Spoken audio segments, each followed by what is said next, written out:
Friends, we are kicking things off with greatness today. I'm Stephanie Langston. Oh yeah, and I'm Laura Schweizer. We are talking about the woman, the myth, the icon, the Santa? Yes. Dolly Parton. Did you know Dolly plays Granny Claus at Christmas? She even told you, Steph, I hear this, that she even comes down a chimney or an elevator with gifts. How cute is that? So I gotta sweet. see it. We always know that Dolly goes big. From working on a Broadway musical about her life to opening a hotel right here in Music City, it's hard to keep up with all that Dolly does. She agrees with me that she's like the Energizer Bunny. So I was honored to chat with her about one of her latest projects and spend some time with her god dog, who stars in her new children's book, Billy the Kid Comes Home for the Holidays. Take a look.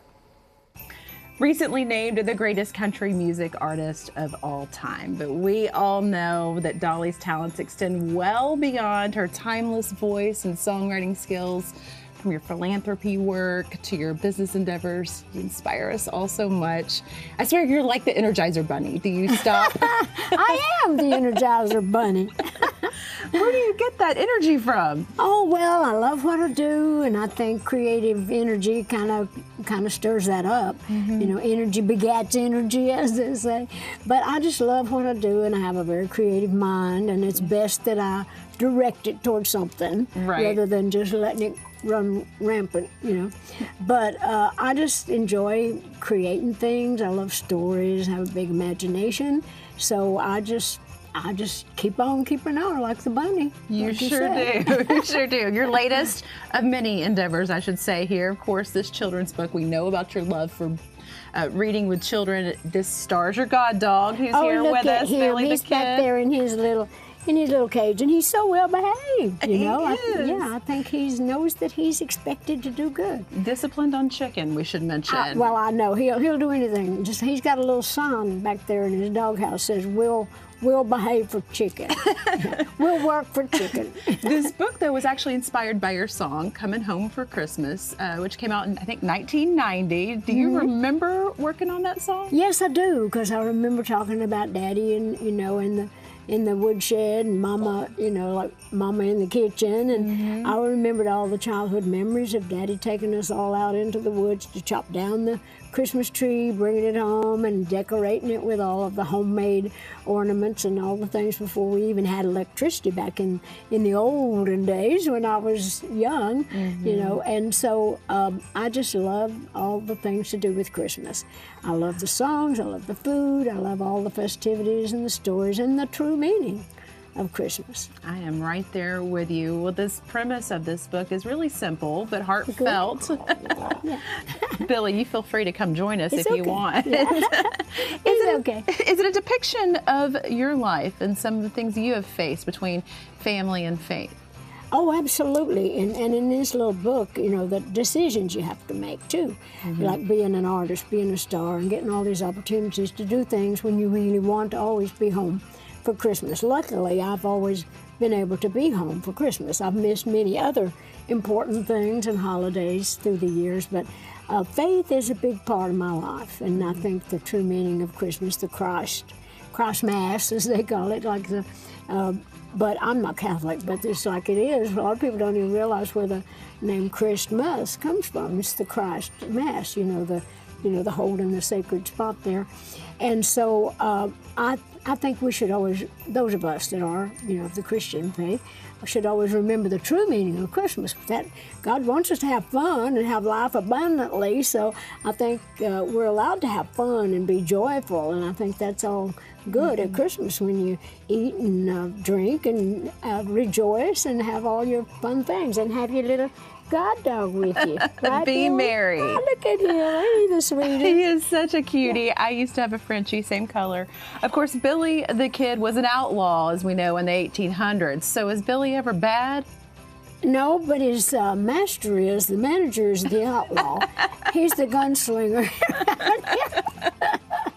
But no, Billy's good. He's actually the best little dog I've ever known. I've had dogs of my own, yard dogs and all, but Billy is so well behaved. And of course, Danny Nozell, my manager, is his dog. And when Danny first got him, he was just a baby.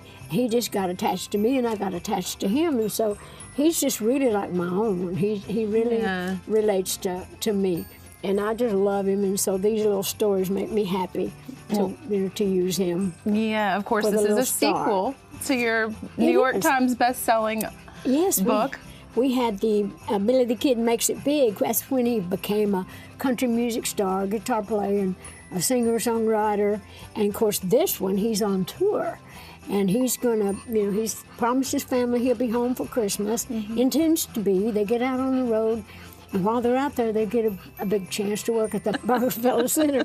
And so Billy thinks, well, I'm going to tell my family because this is a chance of a lifetime. I'm going to have to kind of not come home for Christmas. But anyway, their bus breaks down and they don't make it to Rockefeller Center, but they do make it home, which is the main story about the family and the promises made and all that, and just to trying to be home for Christmas with your loved ones. These books always feature these great places in Music City, the Ryman, the Country Music Hall of Fame.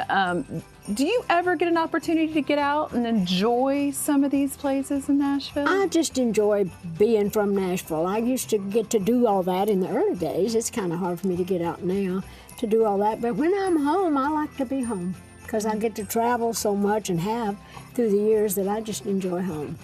And you've mentioned you love Christmas. We know you go big with the lights at your house and even in your hair, I've heard.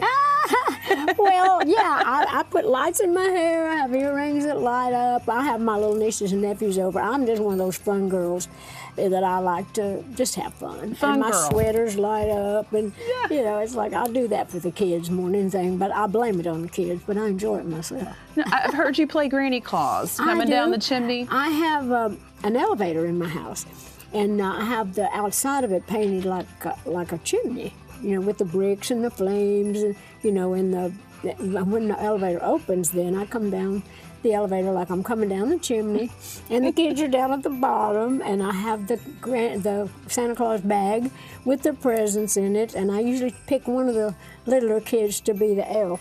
You have done so much throughout your career. Is there one thing that you want to be remembered for the most?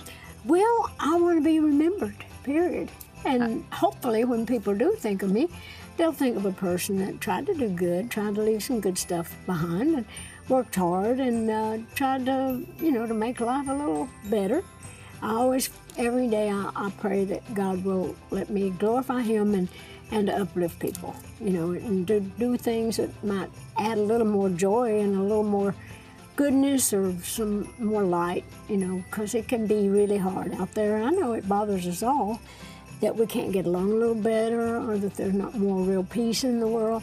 So I try to find that peaceful place inside myself and just hope that I can kind of put some of it out. I can't save the world, but I can save the little world that I'm, into, but I can hopefully put things out into the world that are more positive and uplifting. So I want to be remembered as a person that tried. Well, there's no doubt you've done that. You are a light in so many lives. And in my child's life is one of them, because I know about your love to share reading with others. We listened to your audio books, and, he was part of the Imagination Library. There's nothing like the magic of seeing a child go check the mailbox and getting a Dolly book once a month. I know, and that's one of the things that makes me feel so happy. One of the things I'm proudest of is the Imagination Library, and I do want to be remembered for that, and my love for children and trying to help, with their education.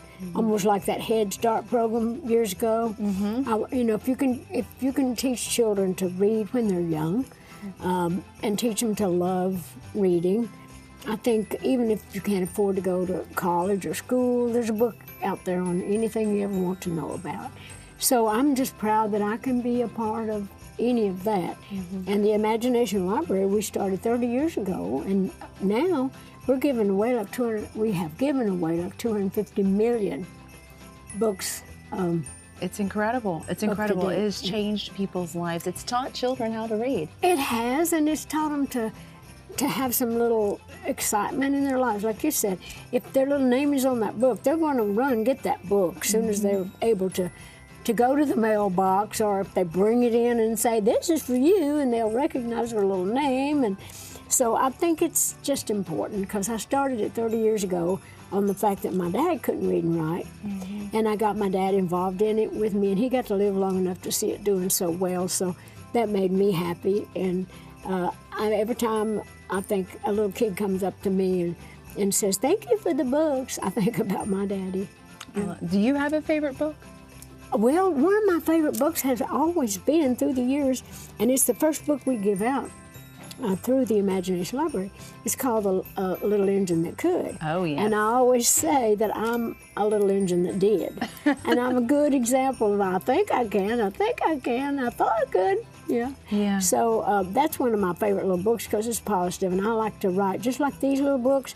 We did the one you talked about, the first one I did, Makes It Big, and then this one, he's a star. But this is about family. The other one was about confidence. And so I write all these children's songs. So all these books are going to be based on different themes that children should know about, should learn to we need to instill in little children in their young years. How is the process different in writing a song and writing a book? Oh, not much. No. Yeah, you just don't have to worry yourself with a melody. Although all of these are based on a song that I've already written that does have a melody, but the message is there, and the lyrics to whichever song that this book is based on, because we're going to do a bunch of these little Billy the Kid. We're just getting books. started. Yeah, because this is perfect for kids, and they all have a little message, but I'm always writing songs for children, and so a lot of these have already been out. But it's not that different than to write. And then I have this wonderful gal, I don't know if I mentioned her before, but her name is Erica S. Pearl. She's the one that helps a lot with putting the books together.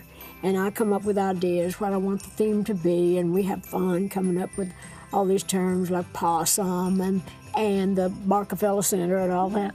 And then the girl that does the artwork, her name is Mackenzie Haley. So it's just fun, and it's actually a little easier, I think, to write a book than it is to write a song, because it's a different structure. You don't have to have a verse and a chorus and a bridge, and you don't have to have a melody. Like I say, I do have, because these songs are built around an idea, but they're not rhymed, and it's really a story, so it's easier to let your mind wander without having to think, well, I got to get this melody, I got to get this right, I got a tempo, and so it's easy.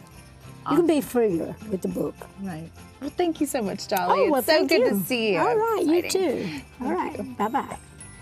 And my Christmas is made. What a treat. Yes, what an honor. Can't wait to see what she does next. Dolly Parton's Billy the Kid Comes Home for Christmas is now available for purchase at local bookstores.